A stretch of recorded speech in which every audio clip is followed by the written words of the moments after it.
نیچے کی ہے، اس کو نیچے کی لوڈ زیادہ ہے. ہاں اب نہیں بھاگے گا.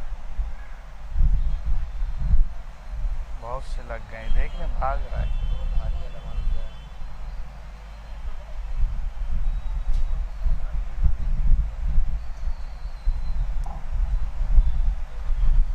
اللهم صل على محمد وآل محمد.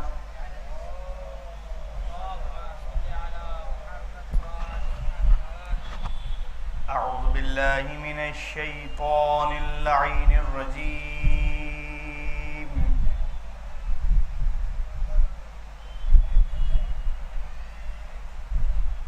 بسم الله الرحمن الرحيم.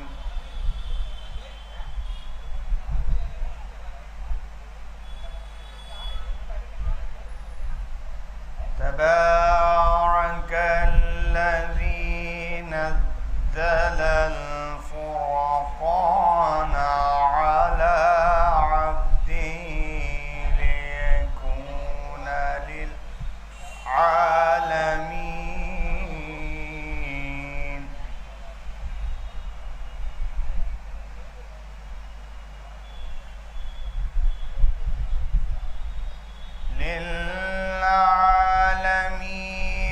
نذيرا الذي له ملك السماوات والأرض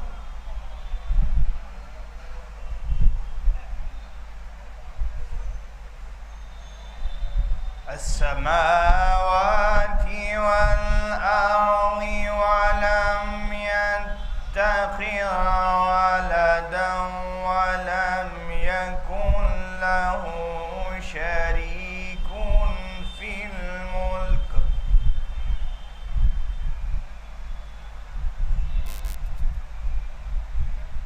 في الملك وخلق كل شيء فقدره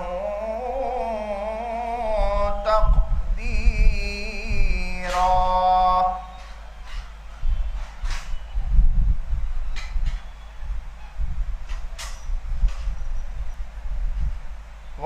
واتخذوا من دونه آلهة لا يخلقون شيئا وهم يخلقون ولا يملكون لأنفسهم ضرا ولا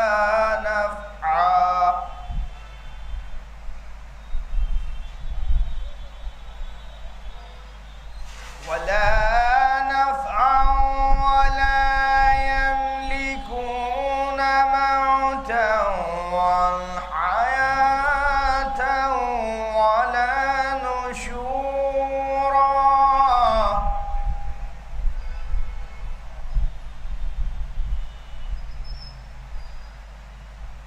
وقال الذين كفروا إن هذا إلا إفك افتراه وأعناه عليه قوم آخرون فقد جاءوا ظلما وزورا.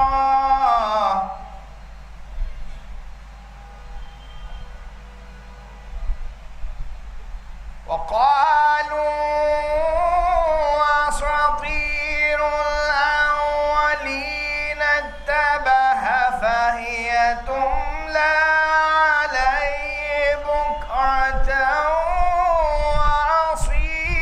وأصيلا.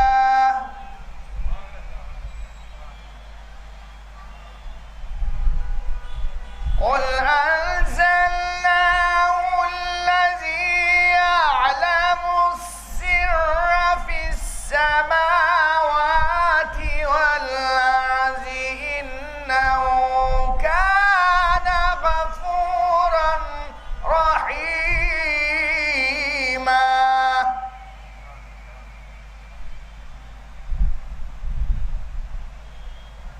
وقالوا ما لهذا الرسل يأكل الطعام ويمشي في الأسواق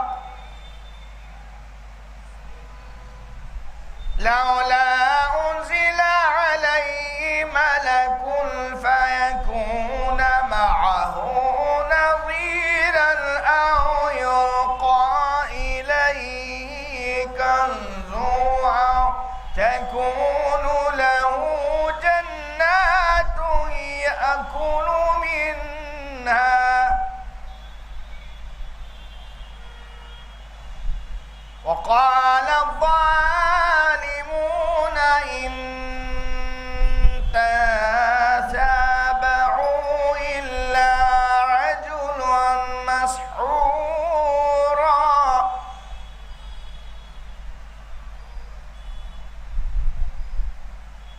وقال الظالمون إن تتبعون إلا رجلا مسحورا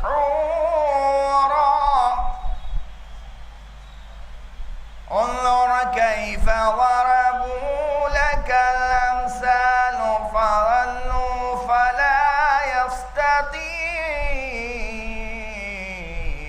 يستطيعون سبيلا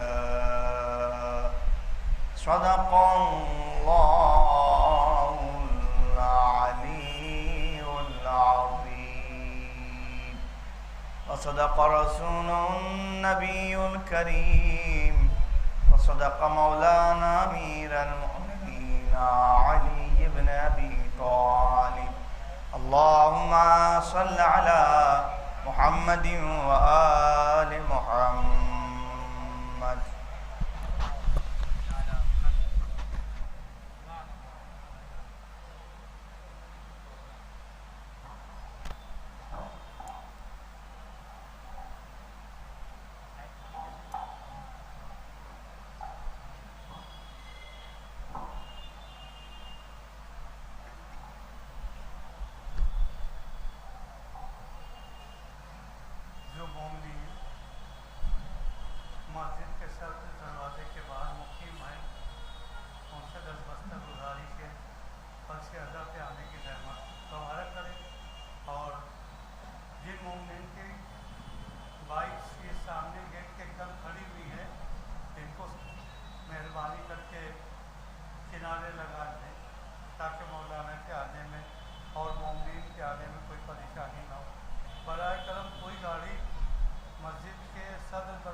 نعرہ صلوات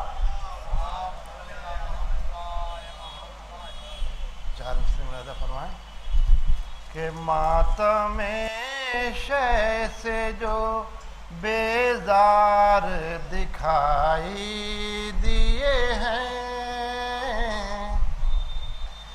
ماتم شے سے جو بیزار دکھائی دیے ہیں غم دنیا میں گرفتار دکھائی دیے ہیں غم دنیا میں گرفتار دکھائی دیے ہیں اور معجزے ہم نے بھی دیکھے عزا خانے میں معجزے ہم نے بھی دیکھے ہیں عزا خانے میں ہندوؤں کو بھی چمتکار دکھائی دیے ہیں ہندوؤں کو بھی چمتکار دکھائی دیے ہیں ایک نعرے سلوات بھیجے ہیں پتہ سلام کے چند سر کہ ہاتھوں میں جس کے ماتم شے کی کتاب ہو ہاتھوں میں جس کے ماتم شے کی کتاب ہو زہرا بتائیں گی اسے کتنا ثواب ہو زہرا بتائیں گی اسے کتنا ثواب ہو اور کیا ماتم حسین کا کوئی جواب ہو کیا ماتم حسین کا کوئی جواب ہو کیا کربلا سا اور کوئی انقلاب ہو کیا کربلا سا اور کوئی انقلاب ہو کہ مل جائے پتھروں میں بھی ہیرا چھپا ہوا مل جائے پتھروں میں بھی ہیرا چھپا ہوا شبیر سی اگر نظر انتخاب ہو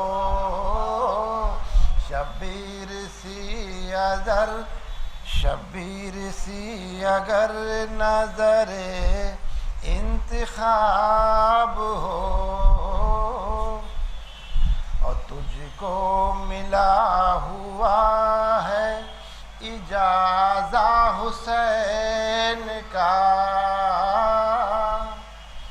تجھ کو ملا ہوا ہے اجازہ حسین کا تجھ سا حبیب کیا کوئی عالی جناب ہو تجھ سا حبیب کیا کوئی عالی جناب ہو کہ آئینہ کیسے اس کی زیارت کو انبیاء آئینہ کیسے اس کی زیارت کو انبیاء ہر رخ سے جو شبیہ ہے رسالت مآب ہو ہر رخ سے جو شبیہ ہے رسالت مآب ہو ایک سلوات بھیجیں آپ حضرات کہ بھولے سے بھی نظر نہ اٹھائے کوئی عدو بھولے سے بھی نظر نہ اٹھائے کوئی عدو چہرہ علی کے شیر کا جب بے نقاب ہو چہرہ علی کے شیر کا جب بے نقاب ہو. دیکھیے گا شعر پھر بھی بھائی کہ قاسم کی تیغ کا وہ نوالا نہ کیوں بنے. قاسم کی تیغ کا وہ نوالا نہ کیوں بنے. ازرق سرن میں جب کوئی شامی کباب ہو. قاسم کی تیغ کا وہ نوالا نہ کیوں بنے. ازرق سرن میں جب کوئی شامی کباب ہو. کہ قاسم کی تیغ کا وہ نوالا نہ کیوں بنے. قاسم کی تیغ کا وہ نوالا نہ کیوں بنے.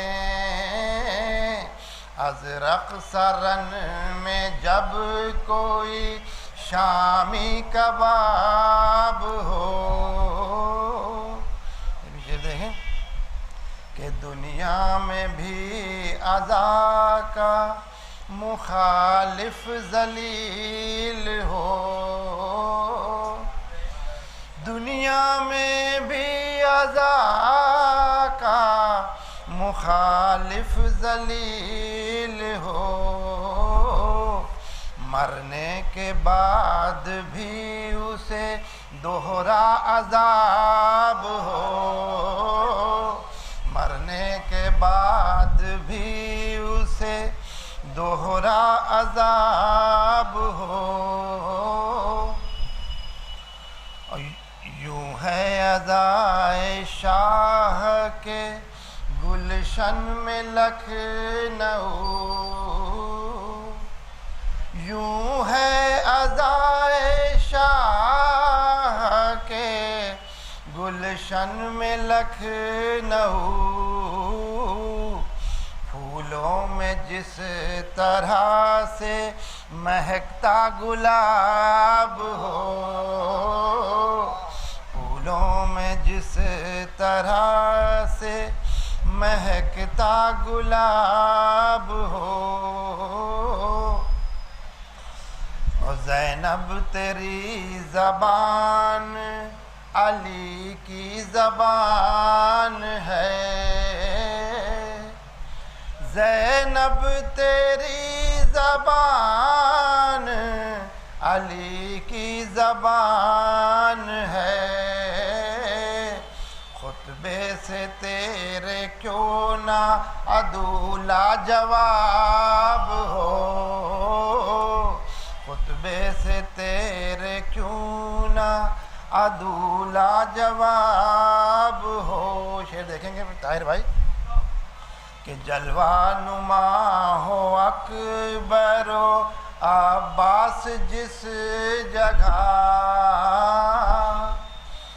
جلوہ نما ہو اکبر و عباس جس جگہ. صدقے ہو آفتاب فدا ماہتاب ہو. صدقے ہو آفتاب فدا ماہتاب ہو. ایک سلوات بھیجیں آپ حضرات. آخری دو شعر ہیں. آخری شعر اس کے بعد مقطع کہ ہر لمحہ تجھ پہ ہوتی ہیں لعنت کی بارشیں. ہر لمحہ تجھ پہ ہوتی ہیں لعنت کی بارشیں. کیسے نہ ہرملا تیری مٹی خراب ہو. ہر لمحہ تجھ پر ہوتی ہیں لعنت کی بارشیں،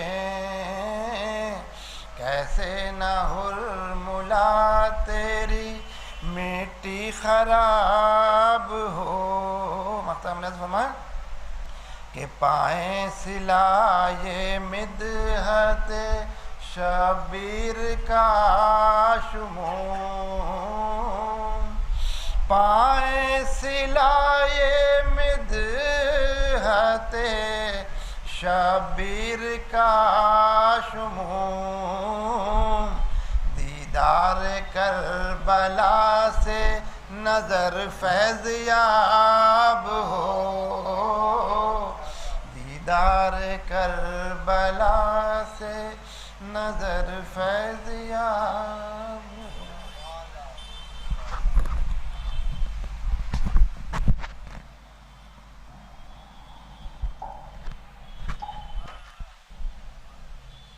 یہ تھے محترم شاہ مارفی صاحب کے بلا جو کلام پیش کر رہے تھے۔ بھی بھائی ایک مطلب دو تین شعر و خطاب دیکھیے گا آپ لوگ کے اجالا کرتے ہیں اوصاف شبری کے شراب، اجالا کرتے ہیں اوصاف شبری کے چراغ، ہمارے شہر میں جلتے نہیں کسی کے چراغ، ہمارے شہر میں جلتے نہیں کسی کے چراغ، اور چراغ اشک ادا کی ہے روشنی پھیلی، چراغ اشک ادا کی ہے روشنی پھیلی، یزید بجھ گئے تیری ستم گری کے چراغ، یزید بجھ گئے تیری ستم گری کے چراغ، اور غم حسین کا ہر گھر میں نور پھیلا ہے، غم حسین کا ہر گھر میں نور پھیلا ہے، امام باڑوں میں روشن ہے چاندنی کے چراغ، امام باڑوں میں روشن ہے چاندنی کے چراغ، اور جو تشنگی کے مخالف تھے مر گئے پیاسے، پھر بھی بھائی جو تشنگی کے مخالف تھے مر گئے پیاسے، جو تشنگی کے مخالف تھے مر گئے پیاسے، بجھا سکے نہ شہیدی کی تشنگی کے چراغ، بجھا سکے نہ شہیدی کی تشنگی کے چراغ، بجھا سکے نہ شہیدی کی تشنگی کے چراغ۔ بہت ہی ادب کے ساتھ محترم فلمی نقوی صاحب کے خلاف سے درخواست کی جا رہی ہے ممبر پہ آئیں اور بارگاہ امام حسین میں اپنا نذرانہ عقیدت پیش کریں۔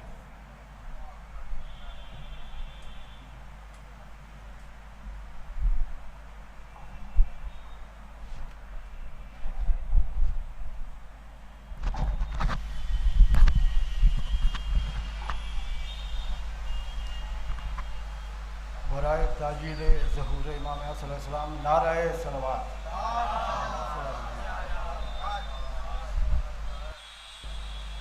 عرض کر رہا ہوں کہ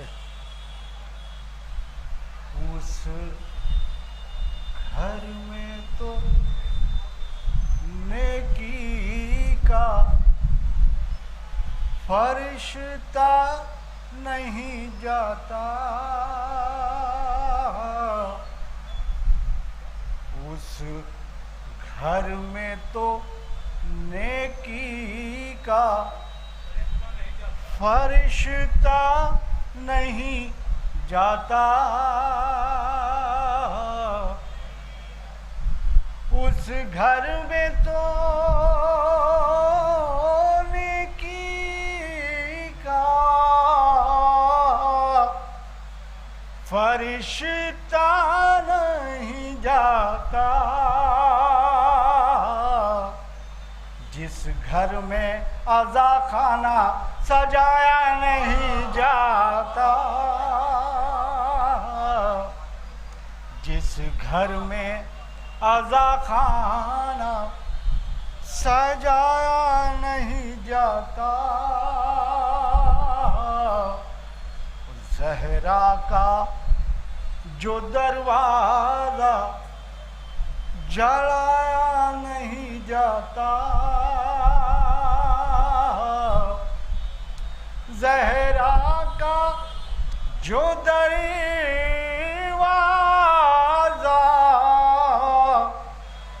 جلایا نہیں جاتا،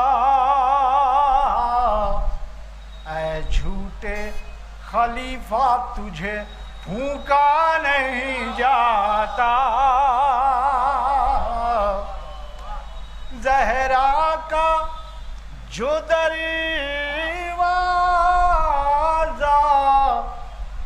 جلایا نہیں جاتا، اے جھوٹے خلیفہ تجھے پھونکا نہیں جاتا، خود پاک لہو ہاتھوں کو اٹھواتا ہے غم میں، خود پاک لہو ہاتھوں کو اٹھواتا ہے غم میں، ماتم یہاں بچوں کو سکھایا نہیں جاتا، نعرہ سلوات یار، نعرہ سلوات، خود پاک لہو ہاتھوں کو اٹھواتا ہے غم میں، ماتم یہاں بچوں کو سکھایا نہیں جاتا، زہرا کا مکان ہی تو پیغمبر کا مکان ہے، زہرا کا مکان ہی تو پیغمبر کا مکان ہے، اس گھر میں کبھی گڑیوں سے کھیلا نہیں جاتا، اس گھر میں کبھی گڑیوں سے کھیلا نہیں جاتا، کل رات تو جاگے تھے بہت شوق علم میں، کل رات تو جاگے تھے بہت شوق علم میں، اور کیوں آج علم آپ سے دیکھا نہیں جاتا، نعرہ سلوات بلند فرمایا حضرات، کل رات تو جاگے تھے